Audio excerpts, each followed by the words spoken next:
کسر باقی نہ رکھی بزم امکان جگمگانے میں، کسر باقی نہ رکھی بزم امکان جگمگانے میں، عرب میں چاند نکلا چاندنی پھیلی سارے زمانے میں، عرب میں چاند نکلا چاندنی پھیلی سارے زمانے میں، کسی شے کی تمنا ہی نہیں ہم کو زمانے میں، مدینہ لکھ دیا جائے ہمارے آب و دانا میں۔ امیر کارواں بننا تھا ان کو نوجواں ہو کر، امیر کارواں بننا تھا ان کو نوجواں ہو کر، لڑکپن جن کا گزرا بھیڑ و بکری کے چرانے میں، اور ہرا کے غار سے شمع نبوت کی کرن پھوٹی، اجالا ہی اجالا ہو گیا ہر سو زمانے میں، اجالا ہی اجالا ہو گیا ہر سو زمانے میں، اتر کر ہرا سے سوئے قوم آیا، ایک نسخہ کیمیا ساتھ لایا، مسح خاک کو جس نے کندن بنایا، کھرا اور کھوٹا الگ کر دکھایا، جو خود نہ تھے راہوں پہ اوروں کے ہادی بن گئے، کیا نظر تھی جس نے مردوں کو مسیحا کر دیا، کیا نظر تھی جس نے مردوں کو مسیحا کر دیا۔ ایک بار اور جی لگا کر بارگاہ رسالت میں آپ صلی اللہ علیہ وسلم میں درود پاک پڑھے۔ اللہ رب محمد صلی اللہ علیہ وسلم، نحن عباد محمد صلی اللہ علیہ وسلم دائما ابدا ابدا۔ حضرات، سب سے پہلی وہ آیت کریمہ جو اللہ پاک نے قرآن پاک میں ہم امت کی ہدایت کے لیے نازل فرمائی، اسی آیت کو میں نے آپ کے سامنے تلاوت کی ہے۔ آج اسی کے حوالے سے میں چند باتیں آپ کے سامنے رکھنے کی کوشش کروں گا۔ سب سے پہلے میں نبی پاک صلی اللہ علیہ وسلم کی تشریف آوری سے پہلے کے جو حالات تھے اس کی ایک تصویر آپ کے سامنے رکھوں گا، اور اس وقت جو حالات سے ہم اور آپ دو چار ہیں ان حالات کی ایک تصویر آپ کے سامنے رکھوں گا، اور ان حالات کو تبدیل کیسے کیا جا سکتا ہے، اور حضور علیہ السلام نے آ کر حالات پر کیسے کنٹرول پایا، اس چیز کو بھی آپ کے سامنے عرض کروں گا۔ ہمارے اور تمہارے آقا صلی اللہ تعالی علیہ وسلم کی تشریف آوری سے قبل کے جو حالات تھے، آپ ایسے سمجھئے کہ حالات اس قدر سنگین تھے اور ظلم و تشدد کے بازار اس قدر گرم تھے کہ انصاف اور آسائش اور نرمی کی تو کوئی بات کرتا ہی نہیں تھا۔ جس کے پاس تھوڑی سی طاقت ہوتی وہ اپنے ماتحت اور اپنے سے کمزور پر جس قدر چاہتا ظلم کرتا تھا۔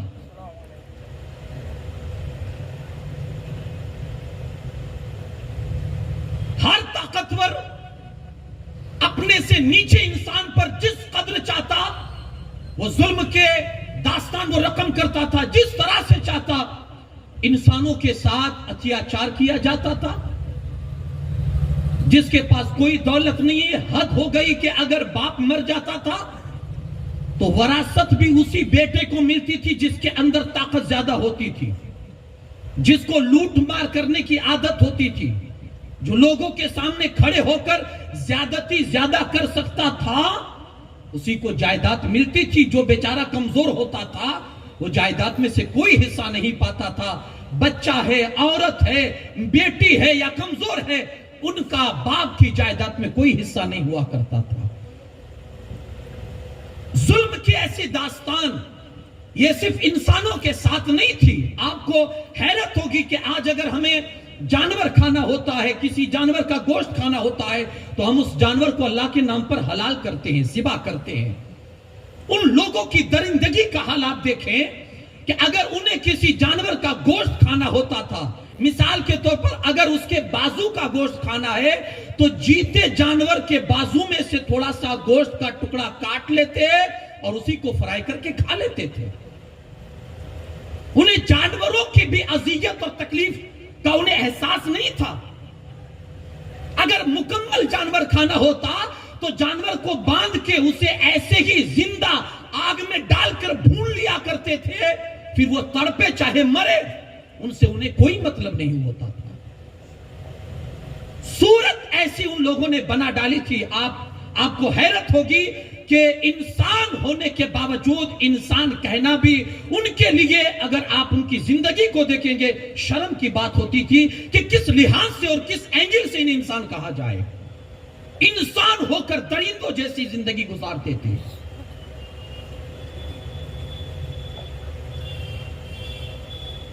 کوئی برائی ایسی نہیں تھی جو ان کے اندر نہ ہو. شراب کی بات کریں تو شراب کے پانی سے زیادہ استعمال شراب کا ہوتا تھا. حد ہو گئی. اپنے بزرگوں کی قبروں پر جب جاتے تھے, اپنے مرنے والوں کی, تو شراب کا لوٹا بھر کے جاتے تھے اور ان کی قبروں پر شراب کے چھینٹے اڑاتے تھے اور اس کو برکت سمجھتے تھے.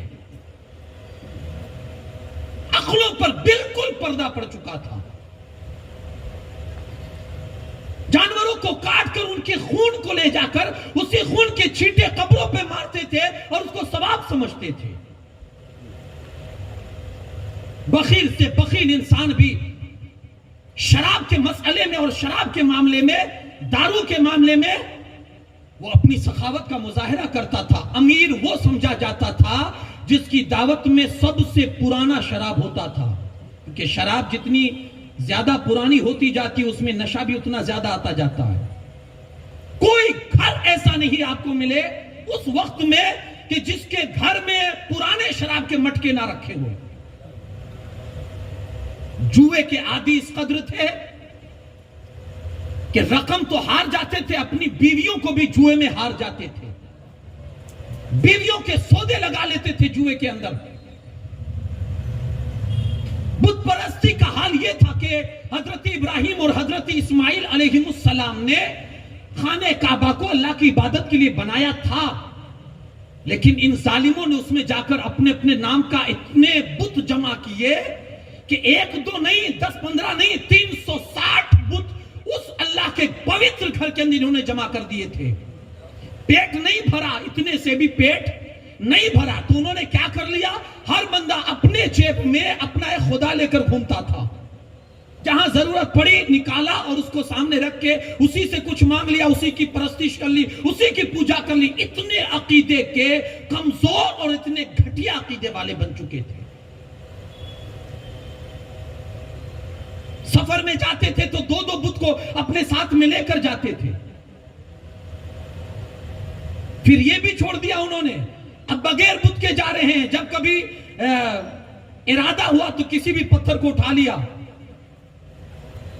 اور اسی کو پوجنا شروع کر دیا. پھر جب روٹی بنانی ہوتی تھی اسی پتھر کا چولہا بنا کے پھر اس پر روٹی بنایا کرتے تھے.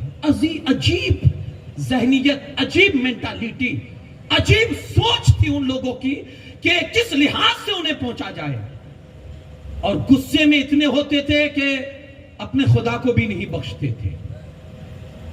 جب غصے میں آ جاتے تھے تو جس خدا کو پوجتے تھے وہ اس کو بھی گالی گلوچ کر دیتے تھے. امرؤ القیس عرب کا بہت بڑا شاعر گزرا ہے.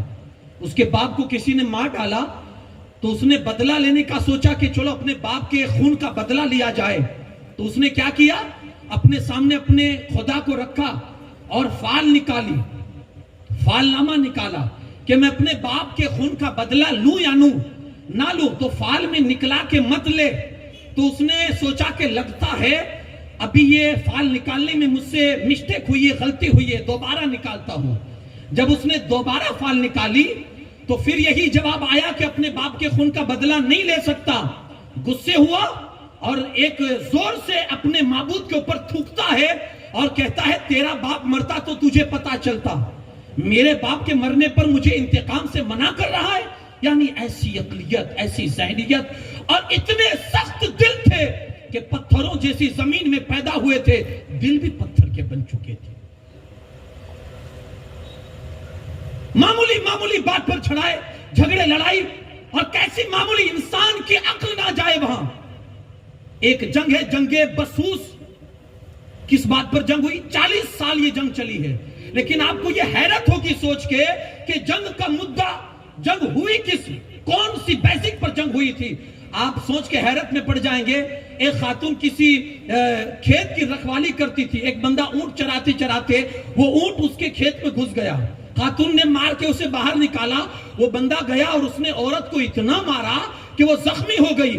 اس نے اپنی مدد کے لیے اپنے قبیلے والوں کو بلایا. دونوں کی مدد کرنے کے لیے دونوں کے قبیلے والے نکل گئے. چلتی رہی لڑائی, چلتی رہی لڑائی. اتنی چلی 1-2 سال نہیں, ایک اونٹ کے نکالنے پر 40 سال تک لڑائی چلی, اور اس لڑائی کے اندر 70,000 آدمی مارے گئے. اتنے پتھر دیے.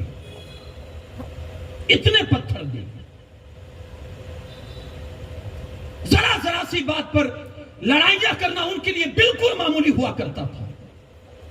دل کے اتنے سخت تھے کہ انسانیت نام کی کوئی چیز ان کے اندر نہیں پائی جاتی تھی. اپنے ہاتھوں سے اپنی بچیوں کو زندہ دفن کر دینا, عورتوں کے ساتھ ظلم و زیادتی کرنا, یہ تو ان کا عام شیوا تھا. اللہ کے گھر کو بھی نہیں چھوڑا. خانہ کعبہ میں آتے تھے تو بالکل ننگے ہو کر اس کا طواف کرتے تھے. بالکل ننگے ہو کر, کپڑے پہن کے آتے اور کپڑے نکال کے لٹکا دیتے اور ننگے ہو کر طواف کرتے تھے. صفا اور مروہ, جو حاجی ہے جو عمرہ کر چکے انہیں معلوم ہے صفا اور مروہ کیا ہے. قرآن میں اللہ فرماتا ہے ان الصفا والمروہ من شعائر اللہ. یہ صفا اور مروہ جو پہاڑ ہے اسے عام نہ سمجھو, اللہ کی نشانیاں ہے. لیکن ایسے پوتر پہاڑ کے اوپر یہ ظالم جا کر زنا کرتے تھے. باپ مر گیا, ماں بچ گئی, تو ماں جیسے جائیداد تقسیم ہوتی ہے بیٹوں کے اندر, ایسے ماں تقسیم ہوتی تھی اور کسی بیٹے کے نکاح میں چلی جاتی تھی. بہنوں کی کوئی عزت نہیں تھی. معاشرہ ایسا تھا کہ گالی گلوچ بالکل عام تھی. شراب پینا, کوئی ایسی برائی آپ نہیں دیکھیں گے کہ جو اس وقت عرب کے قبیلے میں نہ پائی جاتی ہو. تھک گئے تھے لوگ, انہیں پتہ ہی نہیں تھا کہ انسانیت کی زندگی کیا ہوتی ہے. ہمارے اور تمہارے آقا صلی اللہ علیہ وسلم اسی دور میں تشریف لائے حضرت عیسیٰ علیہ السلام کے 550 سال کے بعد. یہ 550 سال کا جو عرصہ ہے ایسا بھیانک دور تھا نا کہ لوگ انسانیت کے نام سے گھن کرتے تھے. خود انسانیت کی زندگی گزار کر بھی انہیں سکون نہیں تھا. یہ آپ کہیں گے میں اتنا طویل گفتگو کو کیوں کرتا ہوں؟ میں رسول اللہ کے آنے کا مقصد سمجھانا چاہتا ہوں.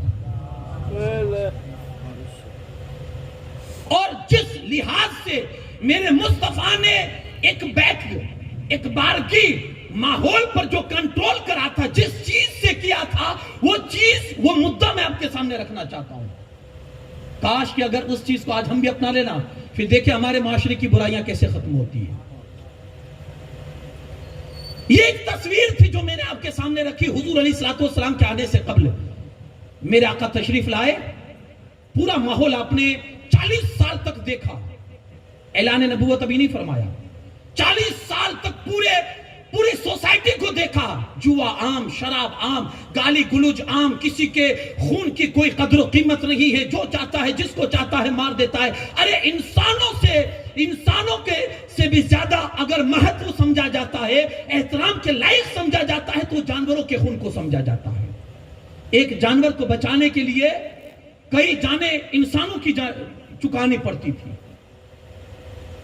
حضور علیہ السلام نے 40 سال اس معاشرے کو اور سوسائٹی کو دیکھا تو اللہ کی بارگاہ میں عرض کرنے لگے, مولا یہ کیسے لوگ ہیں؟ آنکھ رکھ کے بھی اندھے, کان رکھ کے بھی یہ بہرے ہیں, زبان رکھ کے بھی یہ گونگے ہیں. علاج کس کا ہو؟ جس کی آنکھ میں خرابی ہو. جو آنکھ رکھ کے بھی نہ دیکھ سکے تو دنیا کا کون سا ڈاکٹر اس کا علاج کر سکتا؟ کان اس کے ریپیئر کیے جائیں جس کے کان میں تکلیف ہو. جسے کوئی تکلیف نہ ہو پھر بھی نہ سنے تو اس کا علاج کیا ہو سکتا ہے؟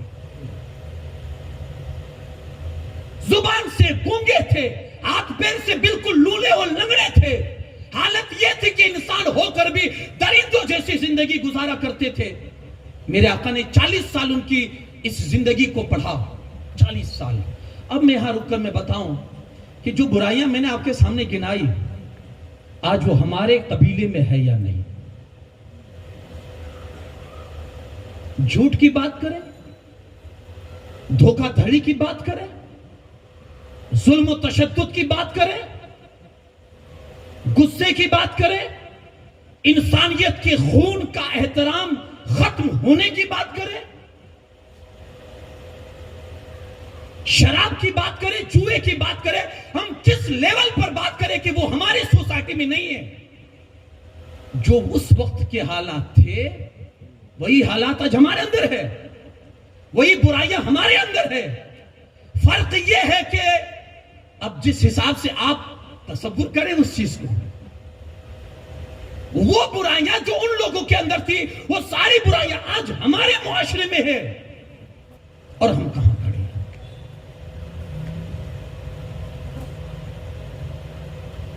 اس قدر ان کے اندر برائیوں نے وجود اور جنم لے لیا تھا کہ اللہ رب العزت اس قدر ناراض ہوا ان سے کہ باران رحمت کو روک لیا. بارش رک گئی، زمین سوکھ گئی، ندیاں سوکھ گئی، یہاں تک کہ زمین اتنی سوکھی کہ زمین میں دراڑیں پڑ گئی. لیکن وہ لوگ اپنے گناہوں سے باز نہیں آئے. اس قدر بھیانک ماحول جب اللہ کے رسول صلی اللہ علیہ وسلم نے دیکھا تو جانتے حضور نے کیا کیا؟ غار حرا میں گئے، کچھ روٹیاں لی ساتھ میں، غار حرا میں گئے. ایک دن، دو دن، کئی دن تک حضور نے اپنی بھٹکی ہوئی امت کے سدھار کے لیے اللہ سے دوا مانگی. بولا علاج دے کوئی. آج حضور علاج لینے گئے غار حرا میں. کس قوم کا علاج؟ کس بیمار کا علاج؟ جو بیمار نہیں ہے پھر بھی علاج کی ضرورت ہے اسے. جو اندھا ہے اسے دیکھنے کی ضرورت ہے. جو بہرا ہے اس کے کانوں کو سماعت کی ضرورت ہے. جو گونگا ہے اس کی زبان کو گویائی کی ضرورت ہے. اس قدر وہ بیمار ہے. اللہ کے رسول صلی اللہ علیہ وسلم غار حرا میں پہنچے.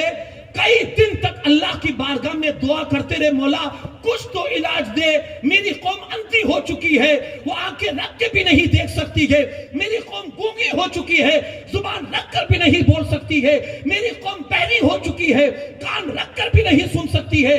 اتنے دنوں تک جب رسول پاک صلی اللہ علیہ وسلم نے اپنے خدا سے دوائی مانگی، علاج مانگا، جانتے ہو اللہ کی طرف سے علاج کیا ملا؟ جبرائیل امین بارگاہ رسالت میں حاضر ہوتے ہیں اور عرض کرتے ہیں، محبوب اللہ آپ کو سلام بھیجتا ہے اور کہتا ہے محبوب اپنی گمراہ اور بھٹکی ہوئی امت کے علاج کے لیے آئے ہو تو سنو اللہ کی طرف سے علاج ملتا ہے. اقرا. علاج کیا ملا؟ اپنی قوم سے کہو پڑھنا شروع کر دے، اللہ ساری برائیوں کو ختم کر دے گا. سب سے پہلا علاج ملا. جی ہاں، بڑی ذمہ داری سے کہہ سکتا ہوں کہ تعلیم ہی وہ چیز ہے جو سماج سے ساری برائیوں کو مٹا سکتی ہے. فقط تعلیم. اور اسی چیز کو ہم نے چھوڑ دیا. اللہ کے رسول صلی اللہ علیہ وسلم نے 40 سال معاشرے کو پڑھا، علاج لینے گئے. علاج کیا ملا؟ علم. اقرا. 78,000 قرآن کے اندر الفاظ ہے، لفظ 78,000.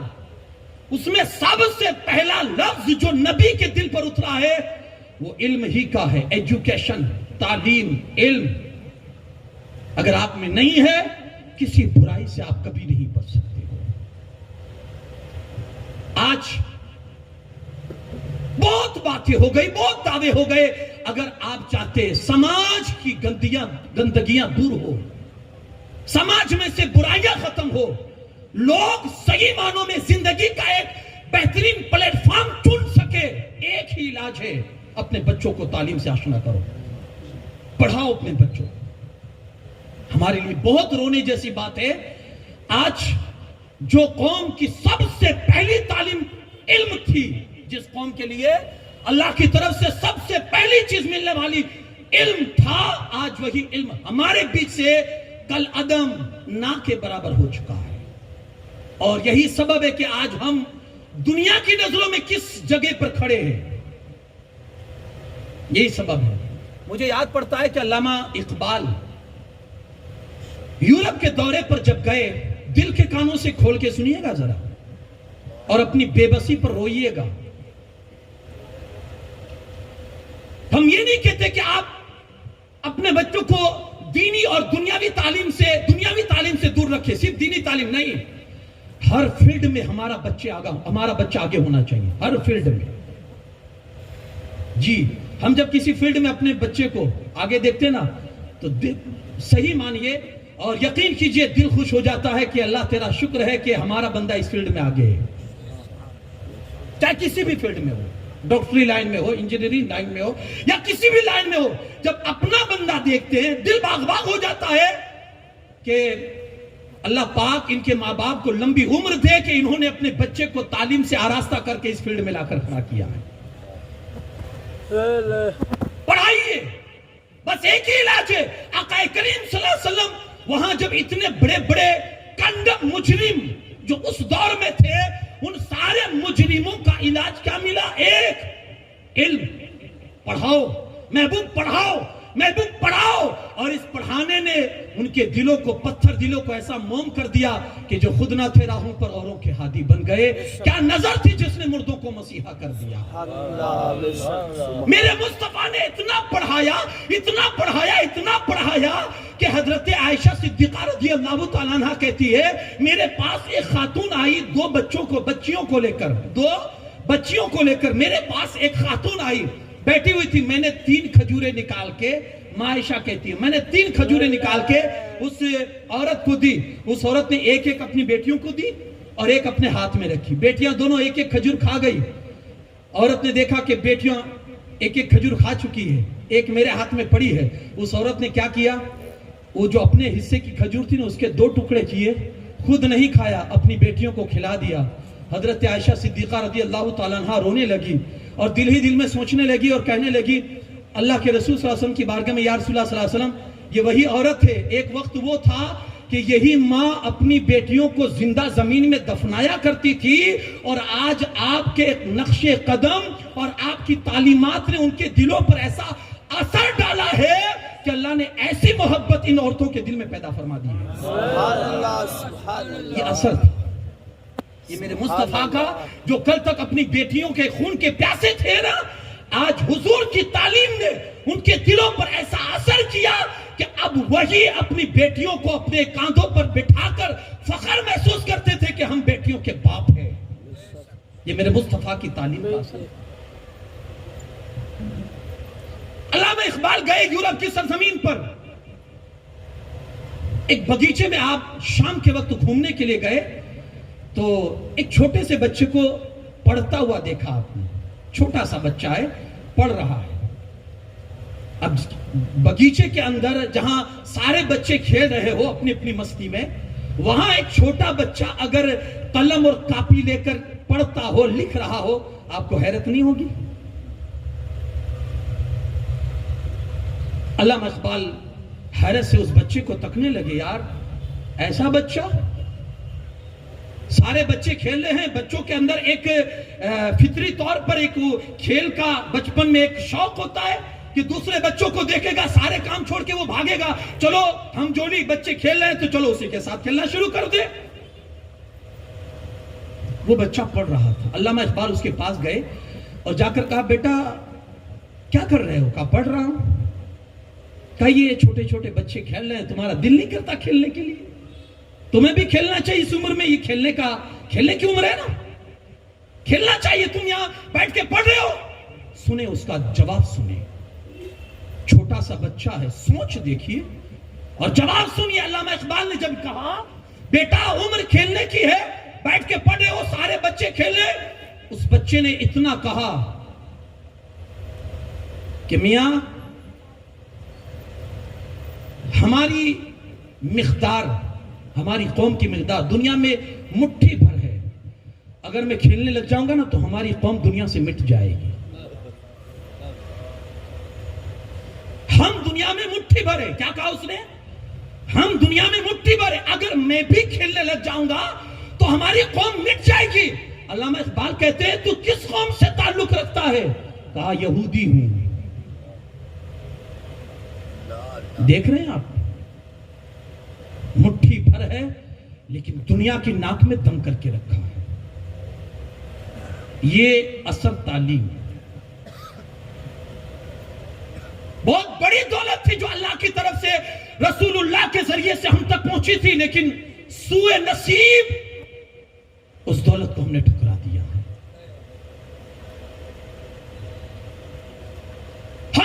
تصور بھی نہیں کر سکتے. یعنی تعلیم کے مسئلے میں ہمارا بھائی بہت تیزی کے ساتھ بہت جلدی سمجھوتا کر لیتا ہے.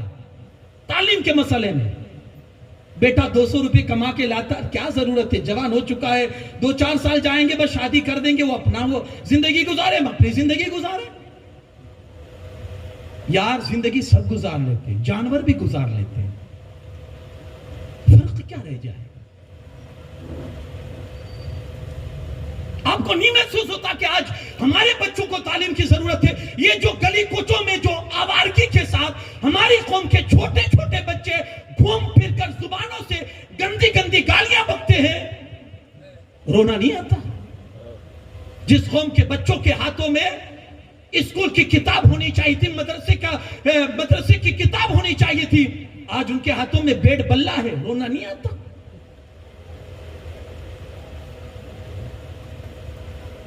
پڑھائیے. اگر چاہتے ہیں کہ اپنے بچوں کا بھوشیہ کچھ سنورے، مستقبل اچھا ہو، پڑھائیے. ایک ہی کام کیجئے، پڑھائیے. جتنا پڑھائیں گے اللہ پاک اتنا ہی آپ کی اولاد کے مستقبل کو سنوار دے گا. پڑھائیے. اور میرے آقا صلی اللہ علیہ وسلم کو سب سے پہلا جو علاج ملا اللہ کی طرف سے، اقرا، محبوب اپنی قوم کو پڑھائیے. ان کے اندر انقلاب آپ کو نظر آئے گا. حضور تشریف لائے، اسی قرآن کی آیتوں کے ذریعے آپ نے لوگوں کو سدھارنا شروع کیا، لوگوں کو سدھارنا شروع کیا. ایک وقت وہ آیا کہ جو لوگ کل تک دوسروں کے خون کے پیاسے تھے، آج وہی دوسروں کی زندگیاں بچاتے نظر آ رہے ہیں. مجھے یاد پڑتا ہے حضرت عمر فاروق اعظم کی بارگاہ میں ایک بندے کو 2 بھائی پکڑ کے لے کر آئے اور آ کر کہتے حضور اس نے ہمارے باپ کو مار ڈالا ہے، ہمیں بدلہ چاہیے. حضرت عمر فاروق اعظم نے اس بندے سے پوچھا تو نے اس کے باپ کو مارا ہے؟ عرض کرتے ہاں. کہا اتنا جلدی جرم قبول کر لیا؟ کہا حضور کیا کروں، اس کا باپ اپنے اونٹ کو لے کر میرے کھیت میں آیا تو میں نے اس سے کہا کہ تھوڑا دور لے جاؤ اپنے اونٹ کو، وہ نہیں سمجھا تو میں نے پتھر مارا تاکہ یہ ہٹ جائے، تو اتفاق سے پتھر اس کے سر میں لگا اور وہ مر گیا. میرا ارادہ مارنے کا نہیں تھا، ڈرانے کا تھا، لیکن اب وہ مر چکا ہے تو اب میں کیا کر سکتا ہوں، میں بدلہ دینے کے لیے تیار ہوں. حضرت عمر فرماتے تو جانتا ہے اس کا بدلہ کیا ہے؟ تیری گردن اڑا دی جائے گی اس کے بدلے میں. کہا حضور منظور ہے، لیکن میری ایک شرط ہے. کہا کیا؟ کہا حضور میرے بیوی بچے ہیں بیابان میں اور ان کا میرے اور اللہ کے سوا کوئی آسرا نہیں ہے، مجھے آپ اجازت دیجئے میں اپنے بیوی بچوں کو کہہ کے آؤں کہ مجھے مار دیا جائے گا، کیونکہ ان کو معلوم نہیں ہے کہ ابھی مجھے قتل کر دیا جائے گا. آپ صرف اجازت دیجئے میں بس چھوڑ کے انہیں کہہ کر بس آ جاؤں گا. حضرت عمر فاروق اعظم فرماتے ہیں کہ میں تجھے جانتا نہیں ہوں، تو کون ہے؟ یہاں جتنے لوگ بیٹھے کوئی تجھے نہیں جانتا، تیری گارنٹی کون لے گا کہ تو واپس آئے گا بھی؟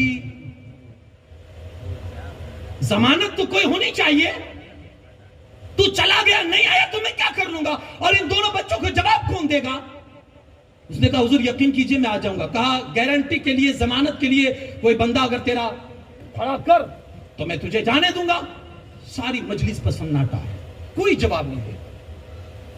3 مرتبہ حضرت عمر نے کہا کوئی ہے جو اس بندے کے لیے کھڑا ہو جائے اور اس کی گارنٹی لے؟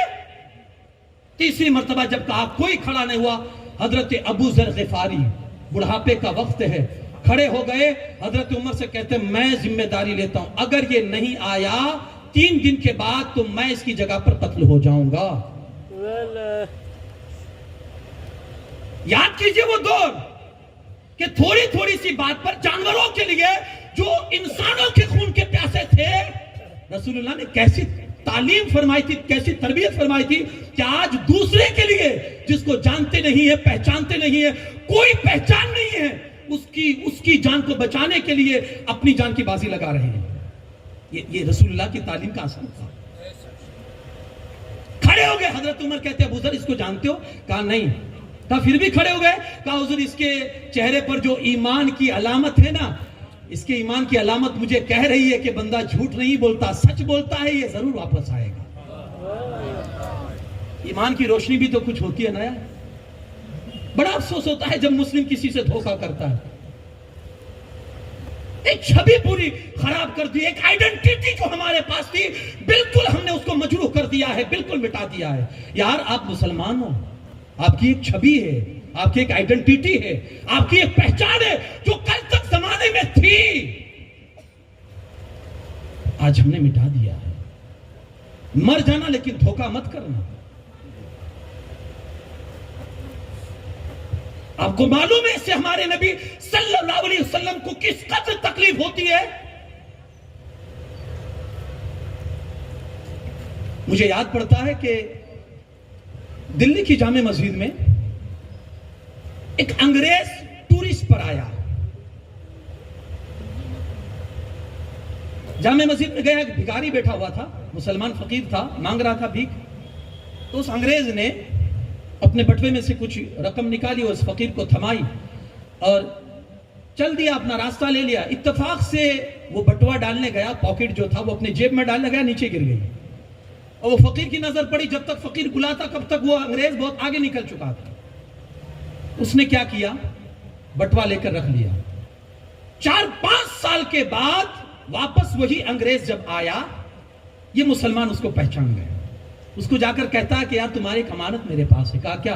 کہا تم نے اس وقت میری مدد کی تھی، مجھے کچھ رقم دی تھی، اس وقت تو تمہارا بٹوا نیچے گر گیا تھا، تمہارا پاکٹ میں نے سنبھال کے رکھا تھا۔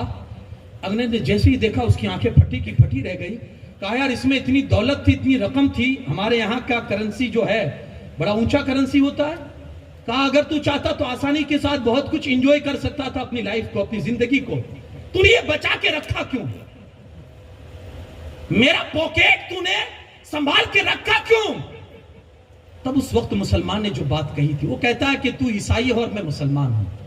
کل قیامت کا دن ہوگا جب اگر میں تیرا پاکٹ چرا لیتا، رکھ لیتا، دھوکہ دے دیتا، تجھے بتاتا نہیں، میں رکھ لیتا، کل قیامت کا دن ہوتا، تیرے نبی عیسیٰ علیہ السلام میرے رسول کی بارگاہ میں آتے اور آ کر کہتے کہ اے رسول اللہ صلی اللہ علیہ وسلم، تمہارے ایک امتی نے میرے امتی کا بٹوا رکھ لیا تھا، میرے مصطفیٰ کو تکلیف ہوتی، اپنے رسول کو اس تکلیف سے بچانے کے لیے میں نے تیرے بٹوے کی حفاظت کی تاکہ میرے رسول کو آ کر تیرے رسول کچھ کہہ نہ سکے اور میرے رسول کا عزت سے سربلند ہو جائے۔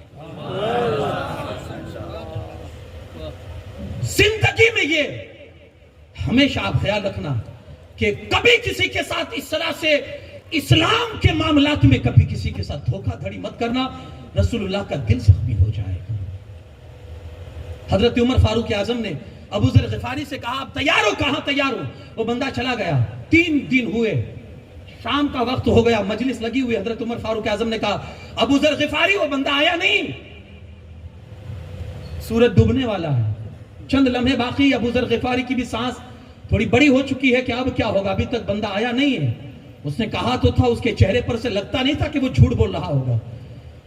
حضرت ابو ذر غفاری تیار ہو گئے کہ چلو اب تو مرنا ہی پڑے گا، لیکن سورج ڈوبنے میں چند لمحے باقی تھے کہ ایک نعرے تکبیر کی آواز بلند ہوئی اور وہ بندہ حضرت عمر فاروق اعظم کی بارگاہ میں حاضر ہوتا ہے۔ حضرت عمر دیکھ کر چونک گئے، کہا اے آنے والے اجنبی، تجھے یہاں کوئی نہیں پہچانتا تھا، کسی کے پاس تیرا پتہ نہیں تھا کہ وہ تجھے ڈھونڈ کر لاتے، اس کے باوجود بھی تو آ کیوں گیا؟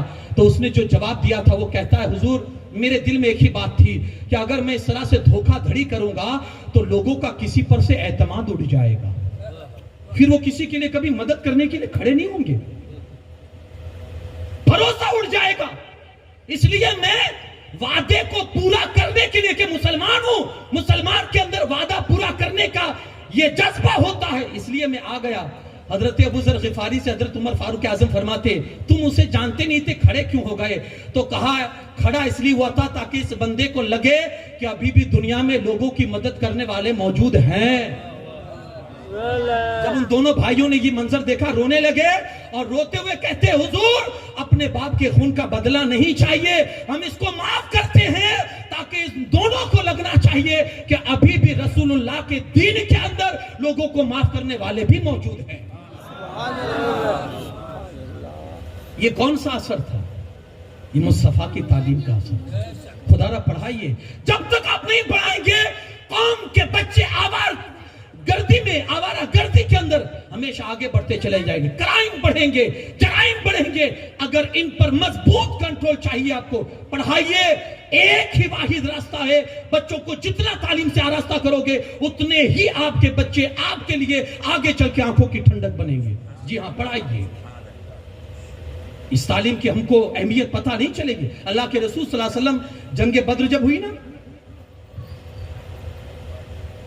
تو آپ کو معلوم ہے کہ جنگ کا معاملہ کیا ہوا. اللہ کے رسول صلی اللہ علیہ وسلم کی فوج جیت گئی.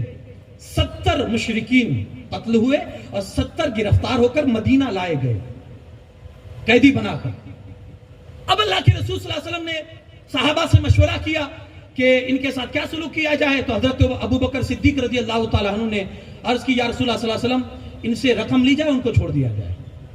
حضرت عمر سے پوچھا گیا تو کہا ان کو سب کو لائن سے کھڑا کیا جائے اور سب کی گردن اڑا دی جائے. اب سب صحابی اپنے اپنے حساب سے مشورہ دے رہے ہیں. اخیر میں ججمنٹ حضور علیہ الصلوۃ والسلام نے یہ سنایا کہ جس کے پاس رقم ہو رقم دے کر وہ چھوٹ سکتا ہے، آزاد ہو سکتا ہے. تو کچھ لوگ غریب بھی تھے جن کے پاس رقم نہیں تھی. انہوں نے کہا ہمارے پاس رقم نہیں ہے. جانتے حضور نے ان کا فدیہ کیا مقرر کیا؟ اللہ کے رسول صلی اللہ علیہ وسلم فرماتے ہیں میری قوم کے 10 بچوں کو پڑھنا لکھنا سکھا دو تم آزاد. سمجھے یار، اہمیت سمجھے علم کی. حضور دشمن کو چھوڑ رہے ہیں کس بات پہ؟ میرے بچوں کو 10 بچوں کو ایک آدمی 10 بچوں کو پڑھنا لکھنا سکھا دے. کیونکہ رسول اللہ جانتے تھے یہ بچے پڑھنا لکھنا سیکھ جائیں گے نا تو ایسے ہزاروں پر بھاری ہو جائیں گے. ہمارے بچے آج یہ جو گلیوں میں چیختے ہیں نا اس کا سبب کیا جانتے ہیں؟ اندر سے کھوکھلے ہیں. اور چیز جتنی کھوکھلی ہوتی ہے نا اتنی اس کی آواز بلند ہوتی ہے. ڈھول آپ نے دیکھا ہے نا، اندر سے خالی ہوتا ہے نا اس لیے چیختا زیادہ ہے، اس کی آواز زیادہ ہوتی ہے. اتنی تعلیم دو کہ بچہ تعلیم کے وزن سے جھک جائے، خاموش ہو جائے. کیونکہ جتنی تعلیم زیادہ ہوگی نا بچے کے اندر خاموشی اتنی آئے گی. آپ کسی کے بھی کیریکٹر کو لے لیجئے، کسی بھی انسان کے، آپ کو دکھے گا جو زیادہ نالج والے ہوتے ہیں، جن کے پاس ایجوکیشن ہوتا ہے، جو گریجویٹ ہوتے ہیں، جو تعلیم یافتہ ہوتے ہیں، جو اپنے وقت کے بڑے عالم علماء ہوتے ہیں نا، ہمیشہ آپ ان کو خاموش دیکھیں گے. کیوں؟ علم کا وزن ان کو خاموش کر دیتا ہے. وہ بولتے ہیں تو تول کے بولتے ہیں، اور جب آپ علم سے خالی ہو گے نا تو پھر بولتے ہی رہیں گے. پھر مجھے ایک مثال یاد آئی. ایک آدمی نے بڑی اچھی مثال بتائی تھی کہ تعلیم یافتہ یعنی جو تعلیم کے علم کے جو ہنر سے مالا مال ہوتے ہیں، جن کے پاس علم ہوتا ہے ان کی مثال، اور جو علم سے خالی ہوتے ہیں ان کی مثال. تو اس آدمی نے اپنے ہاتھ میں ایک 2 روپے کا سکہ لیا اور دوسرے ہاتھ میں 2000 کا نوٹ لیا. دیکھیں سنیں مجھے، ایک ہاتھ میں 2 روپے کا سکہ ہے اور ایک ہاتھ میں 2000 کا نوٹ ہے. اب اس نے یہ سوال کیا کہ اگر میں ان دونوں کو زمین پر پھینکوں تو آواز کس میں سے آئے گی؟ آواز کس میں سے آئے گی؟ لوگوں نے کہا کہ 2 روپے کے سکے سے آئے گی. کہا کیوں؟ کہا وہ چیلر ہے نا اس لیے. کیا ہے؟ تب اس آدمی نے کہا ہمیشہ چلر ہی چیختے ہیں، جو وزنی ہوتا ہے نا وہ ہمیشہ خاموش ہوتا ہے. چلر مت بناؤ اپنی اولاد کو کہ گلیوں میں چیختے رہیں. قیمتی نوٹ بناؤ کہ جس جگہ بھی وہ بیٹھ جائیں تو ان کی اپنی قیمت ہو. علم پڑھاؤ، علم سکھاؤ. اللہ کے رسول صلی اللہ علیہ وسلم بیٹھے ہوئے ہیں، صحابہ کی مجلس لگی ہوئی ہے. فرشتہ موت کا آتا ہے اور آ کر کہتا ہے یا رسول اللہ صلی اللہ علیہ وسلم آپ کے بغل میں جو بیٹھے ہیں نا ابھی چند لمحوں کے مہمان ہیں، ابھی ان کو موت آ جائے گی. وہ فرشتہ آ کر کہہ کر چلے گئے. اللہ کے رسول صلی اللہ علیہ وسلم نے اس صحابی سے کہہ دیا کہ تمہاری زندگی کے چند لمحے باقی ہے، جو چاہو تو کر لو کیونکہ ابھی مغرب کے وقت تم انتقال کر جاؤ گے. اب انہوں نے کیا کیا سنیں. ہم ہوتے تو کیا کرتے، اور وہ صحابہ کا اپنا حضور کی ایک تربیت تھی. عرض کرتے یا رسول اللہ صلی اللہ علیہ وسلم تو آپ ہی بتائیے نا اس وقت میرے لیے سب سے زیادہ بہترین چیز کون سی ہے، وہ میں کرنا شروع کر دوں، میرا رب مجھ سے راضی ہو جائے. جانتے حضور علیہ السلام نے کیا فرمایا؟ اللہ کے رسول صلی اللہ علیہ وسلم فرماتے جب مجھے سے پوچھ رہا ہے تو میں تو یہی مشورہ دوں گا علم حاصل کرنا شروع کر دے. اللہ کے یہاں اس کا اتنا بڑا مقام ہے، اس سے بہتر کوئی علم ہو ہی نہیں سکتا اور اس سے بہتر کوئی تعلیم ہو ہی نہیں سکتی. کا پڑھنا شروع کر دے. عبادت سب سے اللہ کے یہاں بہترین کوئی عبادت ہے علم کا پڑھنا شروع کر دے. یہاں سے علم پڑھتا جائے گا, قبر میں جائے گا, اللہ وہاں بھی تجھے علم کی دولت سے مالا مال کر دے گا. پڑھاؤ پڑھاؤ. اگر یہ بچے آپ کے کورے رہ گئے نا, کہیں کل آپ ان کی بد دعا کے شکار نہ ہو جائیں. مجھے آپ بات بتائیے, میں نارملی سب سے بات پوچھتا ہوں یہ کہ جن آدمیوں کو, جن بھائیوں کو نماز پڑھنی نہیں آتی, وہ مسجد میں جاتے ہیں تو اب پڑھنی نہیں آتی تو وہ کیا کرتے ہیں, دیکھا دیکھی. اور یہ بہت سارے لوگوں کے ساتھ یہ مسئلہ ہوتا ہوگا. نہیں آتی تو کیا کرتے, کچھ تو کیا کرتے, نیت باندھ کے اللہ اللہ اللہ اللہ, کیونکہ پڑھنا نہیں آتا تو کیا کریں گے. دل پہ ہاتھ رکھ کے بتائیں, کیا ان کے دل میں کبھی ایسا نہیں ہوتا ہوگا کہ کاش میرا باپ مجھے نماز سکھا دیتا تو آج ان لوگوں کے سامنے مجھے شرمندہ ہونا نہیں پڑتا. ہوتا ہوگا نا ان لوگوں کے دل میں.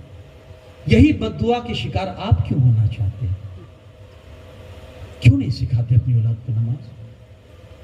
آپ بھی یہی چاہتے کہ آپ کا جنازہ پڑا, بیٹا باہر کھڑے رہ کر انتظار کرتا ہو کہ باپ کی نماز جنازہ کب ختم ہو, اس کے بعد اس کو دفنایا جائے.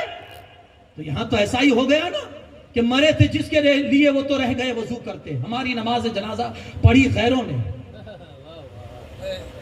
ہماری نماز جنازہ پڑھی غیروں نے, مرے تھے جس کے لیے وہ تو رہ گئے وضو کرتے. آپ بھی یہی چاہتے, بیٹا باہر کھڑے رہ کے انتظار. کم سے کم یار اتنا تو دین سکھا دو, اتنا تو دین سکھا دو کہ وہ اپنے لحاظ سے اپنی مکمل عبادت تو کر سکے. ہم نے کیا دیا ہے اپنی اولاد کو؟ اگر یہ نہیں دیا تو کچھ نہیں دیا یار, کچھ نہیں دیا ہم نے. جو ہمارے جنازے پر کھڑے رہ کر ہمارے لیے دعائیں مغفرت نہ کر سکے تو ہم نے کیا دیا ہے اسے؟ ایک ڈاکٹر اپنے باپ کی قبر پر جب اس کے باپ کو دفنا دیا گیا تو دھاڑے مار مار کے رونے لگا. لوگوں نے کہا یار اب تو چپ ہو جا, رونا اب تو بند کر دے یار, ڈاکٹر ہو کر, مائنڈیڈ آدمی ہو کر اتنا رو رہے ہو. ڈاکٹر نے کہا رونا باپ کے مرنے پر نہیں آتا, رونا اس پر آتا ہے کہ باپ نے ڈاکٹر تو بنا دیا لیکن قبر پہ آنے کے بعد کیا پڑھنا چاہیے باپ نے زندگی میں نہیں بتایا. اگر قبر میں رونا ہے آپ کو تو پھر تیار رہیے کہ بچہ قبر پر آ کر صحیح معنوں میں سلام نہ کر سکے آپ کو. تو پھر آپ نے کیا دیا اپنی اولاد کو یار؟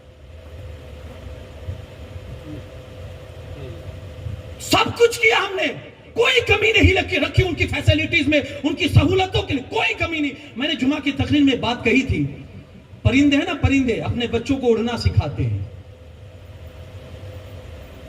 پرندے اپنے بچوں کو اڑنا سکھاتے ہیں, ان کے لیے مکان بنا کر نہیں دیتے کیونکہ انہیں معلوم ہے اڑنا آ جائے گا تو خود بخود مکان بنا لیں گے.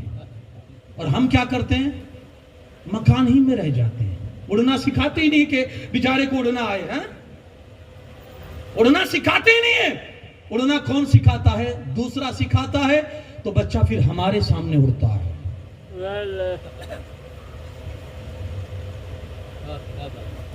سوچیے, اگر آپ کو اپنی اولاد سے محبت ہے, ایک محبت یہ بھی ہے کہ آپ اس کا بھوشیہ سوچیں کہ آپ اس کو کیا دے رہے ہیں, اپنی زندگی میں آپ نے اس کو کیا دیا. اللہ کے رسول صلی اللہ علیہ وسلم نے اپنی قوم کی جو ہدایت کے لیے حضور اللہ سے جو سامان مانگنے گئے تھے, سب سے پہلا سامان جو ملا تھا وہ یہی تھا. میرے بھائیوں, اپنی اولاد کو اتنی علم میں اتنا مضبوط بنا دو کہ دنیا کا کوئی بھی انسان ان کے ایمان کا سودا نہ کر سکے. آج آپ دیکھیں نا, ہمارے ہر موقع پر ہمارے بھائیوں کے ہاتھ میں تو موبائل ہے نا, ہر جگہ پر دیکھو آج ایمان کے لوٹیرے بیٹھے ہوئے ہیں. بس ذرا سا موقع ملا ایمان لوٹے. اور ہمارے بھائی پھر وہ سوچتے بھی نہیں ہیں, اے بھائی اللہ رسول کی بات کرتے یار, یہ جھوٹے تھوڑی ہو سکتے, اللہ رسول کی بات کر رہے ہو. جی ہاں, اللہ رسول کے نام پر بھی دھوکے دیے جاتے. محمد ابن سیرین کا نام آپ نے سنا ہوگا, تعبیر و رویا, خوابوں کی تعبیر بیان کرنے میں جو آپ کی کتاب ہے محمد ابن سیرین. دو بندے ان کی بارگاہ میں آئے اور آ کر کہتے ہیں حضور ہم آپ کے سامنے قرآن پڑھنا چاہتے ہیں. آپ نے کہا چپ. کہا حضور حدیث تو سن لو. کہا خاموش. کہا حضور ایک حدیث. کہا جاتے ہو یا میں اٹھ کے چلا جاؤں؟ وہ لوگ مجبور ہو کر چلے گئے. کسی نے کہا حضور قرآن کی آیت سننے سے آپ کو اتنی نفرت ہے؟ حدیث سننے سے آپ کو اتنی الرجی ہے؟ کہا الرجی قرآن اور حدیث سے نہیں ہے، الرجی ان کے عقیدوں سے ہے جو ان کے دلوں میں پنپتے ہیں۔ کہا حضور اللہ کی آیت تھی سن لیتے کیا جاتا؟ کہا اگر وہ آیت سناتا اور اپنی تشریح اور اپنی منمانی اس میں مجھے کچھ بتا دیتا اور میرے دل کو چھو جاتی، مجھے ڈر تھا کہ کہیں میرا ایمان برباد نہ ہو جائے۔ محمد ابن سیرین اتنا ڈرے اور ہمارا بھائی شیعہ کو اطمینان سے سن رہا ہے، وہابی کو اطمینان سے سن رہا ہے، اہل حدیث کو اطمینان سے سن رہا ہے۔ ارے ہمارا ایمان بہت مضبوط ہے، ارے بس ایسے سنتے ہیں، اس کی بات اچھی لگتی ہے۔ میرے بھائی کبھی کبھی چاندی کے ورق میں نجاست بھی ہو سکتی ہے۔ ہمیشہ یہی مت سوچو کہ چاندی کے ورق میں مٹھائی ہوگی۔ یار آپ کے پاس سننے کے لیے اہل سنت اور جماعت کے لوگ نہیں ہیں کیا؟ آپ دوسروں کے دروازے کھٹکھٹاتے ہیں؟ کیا کمی ہے ہمارے اندر؟ کس عقیدے کو تلاش کرتے ہو ان کے اندر؟ حضرت عمر فاروق اعظم رضی اللہ تعالیٰ عنہ آقا کریم کی بارگاہ میں بیٹھے اور تورات کے نسخے پڑھ رہے ہیں، تورات کے، وہ تورات جس میں یہودیوں نے تبدیلی کر دی تھی، بدل دیا تھا سب کچھ اللہ کے احکامات کو اپنی من مانی کر کے۔ حضرت عمر پڑھ رہے ہیں، اللہ کے رسول صلی اللہ علیہ وسلم ناراض ہو رہے ہیں، چہرہ لال ہو رہا ہے۔ حضرت ابوبکر صدیق آئے، حضور کے چہرے کو دیکھا کہ سرخ ہو رہا ہے تو حضرت ابوبکر کو ڈانٹا، عمر کو ڈانٹا، عمر بند کر، کیا کر رہا ہے؟ کہا کیوں؟ کہا حضور کے چہرے کو تو دیکھ، ناراض ہو رہے ہیں، چہرہ لال ہو چکا ہے۔ حضرت عمر نے دیکھا تو معافی مانگنے لگے کہ حضور میں اللہ کے رب ہونے پر اور آپ کے رسول ہونے پر اور دین کے اسلام ہونے پر ہم راضی ہیں۔ تب میرے مصطفیٰ نے یہ جملہ کہا تھا، عمر ہماری شریعت میں کیا نہیں ہے جو یہودیوں کی شریعت میں ڈھونڈ رہے ہو؟ کیا نہیں ہے آپ کے پاس جو ان بد عقیدوں کے پاس جا کر لے رہے ہو؟ حضرت عمر کے ایمان سے زیادہ آپ کا ایمان مضبوط ہے؟ میرے آقا فرماتے ہیں کہ عمر کا ایمان اتنا مضبوط ہے کہ ترازو کے ایک پلڑے میں اگر عمر کے ایمان کو اور دوسرے میں ساری کائنات کے ایمان کو رکھا جائے، عمر کا ایمان بھاری ہوگا۔ میرے آقا نے ان کو بند کروا دیا، ہم کس کھیت کی مولی ہے بھائی؟ اتنا مضبوط عقیدہ کر دو ایمان میں، اور عقیدے میں اپنی اولاد کو اتنا مضبوط کر دو کہ پھر دنیا کی کوئی طاقت انہیں ڈگمگا نہ سکے۔ ایک بات عرض کروں اور پھر وقت گنجائش دے گا تو آگے گفتگو کروں گا۔ ایک یہودی کسی مسلمان کے علاقے میں دیہات میں پہنچ گیا، جب وہاں گیا تو اس کے دل میں آیا کہ چلو نا یہاں کے لوگوں کے اندر شک پیدا کرے۔ ان کی زندگی کا مقصد یہ ہوتا ہے کہ لوگوں کو شک میں رکھو۔ گیا، سب سے پہلی ملاقات ہوئی اس کے ایک چرواہے سے، بکریاں چرانے والے سے۔ گاؤں میں انٹر ہوا تو چرواہا مل گیا، السلام علیکم، وعلیکم السلام، بات چیت ہوئی۔ وہ مسلمان بن کے گیا ہے، وہ یہودی اپنے آپ کو مسلمان ظاہر کر رہا ہے، کیسی طبیعت ہے، یہ سب بات چیت ہوئی تو دھیرے دھیرے وہ اسلام پر آنا شروع ہو گیا، بات چیت کرتے کرتے۔ اور بات ہی بات میں کہتا ہے، یار تم کو نہیں لگتا ہے کہ قرآن پاک اللہ کی کتاب ہے، ہماری ہدایت کے لیے نازل ہوئی، لیکن اس میں کتنی آیتیں ایسی ہیں جو اللہ نے بار بار نازل فرمائی ہے، اگر اس کو کٹ کر دی جائے نا تو قرآن شارٹ بھی ہو جائے گا، یاد کرنا بھی آسان ہو جائے گا۔ تو مسلمان نے کہا وہ کون سی آیتیں؟ تو اس نے 2-4 آیتیں گنائی، فَبِأَيِّ آلَاءِ رَبِّكُمَا تُكَذِّبَانِ، جو قرآن پڑھتے ہیں سورہ رحمان میں یہ آیت کئی مرتبہ ہے، فَبِأَيِّ آلَاءِ رَبِّكُمَا تُكَذِّبَانِ۔ اس طرح سے کئی آیتیں قُلْ یَا أَيُّهَا الْکَافِرُونَ میں مکرر آیتیں ہیں۔ تو وہ کہتا ہے کہ اگر یہ آیتیں جو بار بار اللہ نے جو قرآن میں لائی ہے، اگر وہ آیتوں کو ہٹا دیا جائے، مطلب تو ایک ہی ہوتا ہے، اگر ہٹا دیا جائے تو قرآن شارٹ بھی ہو جائے گا اور یاد کرنا بھی لوگوں کے لیے آسان ہو جائے گا۔ دیکھیں کیسے فتنے میں ڈال رہے ہیں۔ اور قرآن کے مسئلے میں ایک عقیدہ آپ یاد ہے، اگر کسی نے ایک آیت کا بھی انکار کیا تو وہ اسلام سے خارج ہو جاتا ہے، قرآن کے ایک حرف کا انکار نہیں کر سکتا۔ اب اس نے کہہ دیے، مسلمان بڑے اطمینان سے سن رہا تھا، وہ چرواہا کہا یار تم بات تو اپنے حساب سے کر رہے ہو لیکن میری بھی تو سنو۔ کہا کیا؟ کہا تم یہ کہہ رہے ہو کہ اللہ نے جو چیز ڈبل مرتبہ قرآن میں رکھی ہے اس کو ڈیلیٹ کر دینا چاہیے، سنگل رکھنی چاہیے تاکہ قرآن آسان ہو جائے نا؟ تو کہا ہاں۔ تو کیا تمہارے بدن میں بھی کچھ چیزیں بڑی ڈبل ڈبل ہیں، تمہارے ہاتھ 2 ہے، ایک ہاتھ سے بھی کام چل جائے گا نا، وزن ہلکا ہو جائے گا تھوڑا۔